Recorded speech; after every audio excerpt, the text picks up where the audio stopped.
اب یہ حضور وہ دو روایتیں عرض کر دوں، چونکہ وقت نہیں ہے، مجھے بہت آگے سفر کر کے پنڈی گھیب سے بھی آگے جانا ہے احمد آل کے علاقے میں، تو اس لیے میں اپنی گفتگو کو مختصر کرتے ہوں۔ اما عائشہ صدیقہ رضی اللہ تعالیٰ عنہ،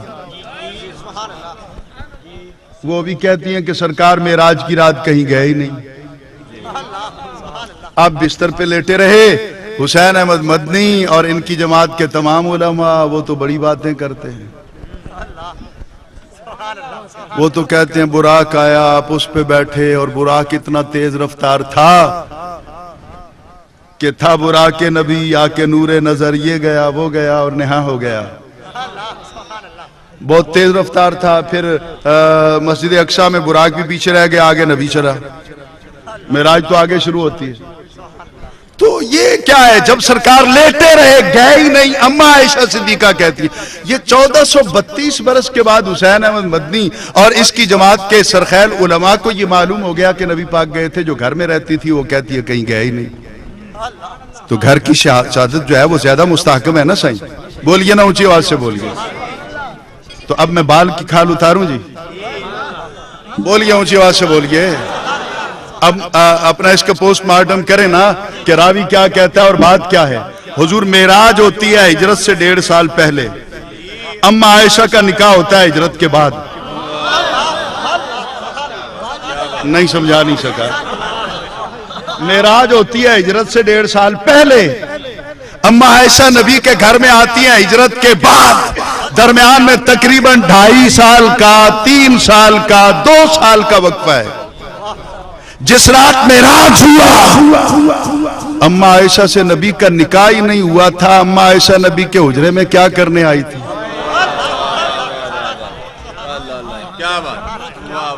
بدبختو، اگر اس روایت کو زیادہ عام کرو گے تو انگلیاں اٹھے گی اما عائشہ پر بھی اور عزت رسول پر بھی۔ اور دوسری بات یہ ہے نکاح ہو چکا تھا نبی کا اگر اما عائشہ سے، تو نبی ام ہانی کے گھر کیا کر رہے تھے؟ نہیں یار میں نہیں سمجھا سکا، آپ نہیں سمجھا۔ جن کو سمجھ آ رہی ہے نا وہ میں نے آپ کو مجبور تو نہیں کرنا نا سبحان اللہ کہنے پر، میری عادت نہیں ہے، آپ نے اپنے مزاج کے مطابق ہی بولنا ہے نا۔ ایک تو نکاح ہو چکا تھا اگر، تو نبی اپنی زوجہ کو چھوڑ کر ام ہانی کے گھر آرام فرما کیوں تھے؟ اور اگر نکاح نہیں ہوا تھا تو اما عائشہ صدیقہ وہاں کیا لینے گئی تھی؟ اگر چلی بھی گئی تھی تو نابالغ تھی، نابالغ کی گواہی کو شریعت ایکسپٹ کرتی ہے؟ اونچی آواز سے تو بولے، اس پر کتنے اعتراض میں اٹھاؤں، لیکن حضور غور سے سن لیجئے گا، اما عائشہ صدیقہ کا نکاح نہیں ہوا تھا، آپ اس وقت نبی کے حجرے میں نہیں تھیں، آپ مدینہ پاک میں ہجرت کے بعد نبی کے گھر میں آتی ہیں، تو پھر آپ کس طرح کہتی ہیں قالت ما فقدت جسد رسول اللہ صلی اللہ علیہ وسلم، میں نے نبی پاک صلی اللہ علیہ وسلم کے جسم اطہر کو گم ہوتے ہوئے نہیں دیکھا۔ مولوی تو صرف ہماری چھوٹی سی بات کو سن کر لے اڑتا ہے اور بے پر کی اڑاتا رہتا ہے، الزام لگاتا ہے اور جھوٹ اور بکواس کرتا ہے۔ تو منبر پہ بیٹھ کر سن ہماری بات، اٹھا طبقات امام شورانی کو پڑھ، وہ کہتے ہیں معراج 1 نہیں 34 ہوئے۔ اٹھا شاہ عبدالحق محدث دہلوی، وہ کہتے ہیں معراج 1 نہیں 27 ہوئے۔ 1 جسمانی، 26 روحانی، 1 جسمانی، 33 روحانی۔ جس معراج کو میں بیان کرتا ہوں وہ کوئی اور ہے، جس کو اماں بیان کرتی ہے وہ مدینے میں کوئی اور ہے۔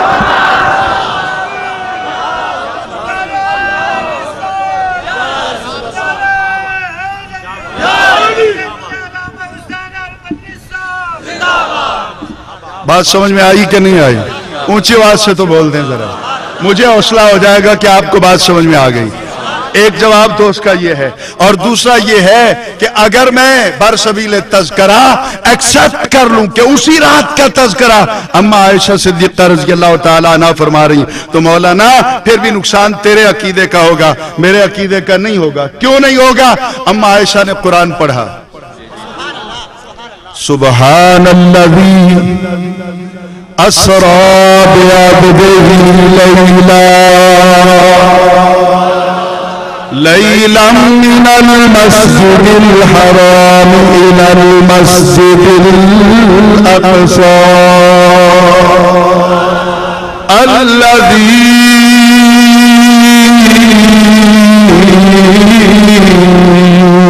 باركنا حوله لنريه من آياتنا إنه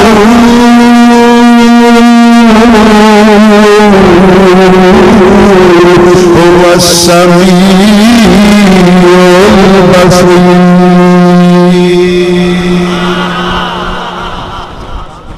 اما عائشہ صدیقہ نے قرآن پڑھا، اس میں ہے لیلن، لام کے اوپر تنوین ہے اور تنوین قلت وقت کو ثابت کرتی ہے. اما عائشہ صدیقہ نے اس قلت وقت کو بیان کرنے کے لیے کہا ہوگا قالت ما فقدت جسد رسول اللہ صلی اللہ علیہ وسلم، میرے نبی کو معراج اتنی جلدی ہوا، اتنی تیزی کے ساتھ ہوا، نہ میں نے جاتے دیکھا نہ میں نے آتے دیکھا. آپ کہیں گے بات سمجھ میں نہیں آئی، میں نے کہا اٹھا سورہ نمل.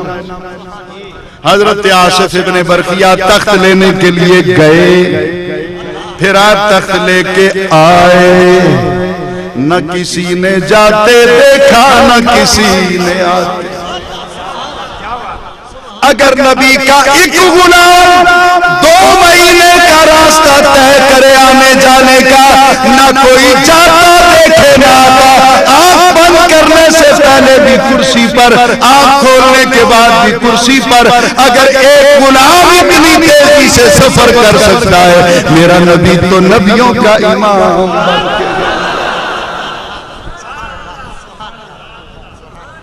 دوسرا نام آتا ہے حضرت معاویہ کا بن سفیان رضی اللہ تعالی.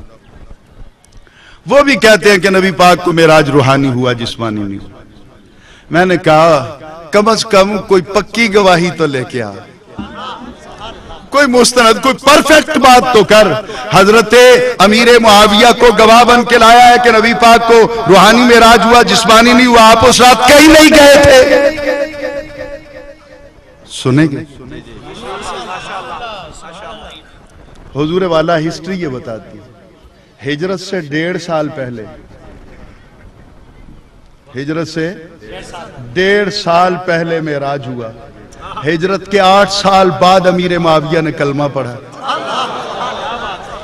جس رات معراج ہوا امیر معاویہ نے کلمہ ہی نہیں پڑھا تھا، مسلمانوں میں شامل ہی نہیں تھے. وہ نبی کے حجرے میں کیا کرنے آئے تھے؟ نہیں سمجھا نہیں سکا میں آپ کو. لہذا ان کی گواہی بھی ہم ایکسپٹ نہیں کرتے. اگر وہ کرتے بھی ہیں تو وہ کسی اور معراج کے بارے میں بات کرتے ہیں جس معراج کا ہم تذکرہ کرتے ہیں. سنیے، مولوی کہتا ہے کہ اس دنیا میں کسی کو اللہ کا دیدار نہیں ہو سکتا، جو اس دنیا میں ہو اس کو نہیں ہو سکتا نا. نہیں سمجھا نہیں سکا. میرے آقا کو تو اللہ وہاں لے گیا جہاں کوئی بھی نہیں جا سکتا، نبی بھی نہیں جا سکتے. وہ تو کوئی اور جہان تھا جہاں اللہ نے اپنا دیدار کروایا. اچھا، گھر میں بھی آپ دیکھتے ہیں باہر تختی لگی ہوتی ہے، اندر آنا منع ہے. میں گیا تو میں باہر کھڑا ہو گیا، معززین گئے، علماء گئے، ہم سارے باہر کھڑے. ایک بندہ ہمارے علاقے کا ہے، چپ کر کے اس نے موٹر سائیکل کو ایک سائیڈ پہ کھڑا کیا، سیدھا گیا، دروازہ کھولا، اندر چلا گیا. میں نے اعتراض کیا، میں نے کہا ہم صبح سے کھڑے ہیں، اندر جانا منع ہے، یہ سیدھا اندر چلا گیا، اس کے لیے قانون کوئی نہیں ہے. تو مجھے بتانے والوں نے بتایا بھائی اس کو گھر والے نے بلایا ہے. نہیں سمجھا نہیں سکا. اس کو گھر والے نے بلایا ہے نا، تو تیرے میرے لیے تو قوانین کی حد لگے گی. جس کو وہ خود بلا لے، جہاں بلا لے، تو چاچا لگتا ہے اعتراض کرنے کا.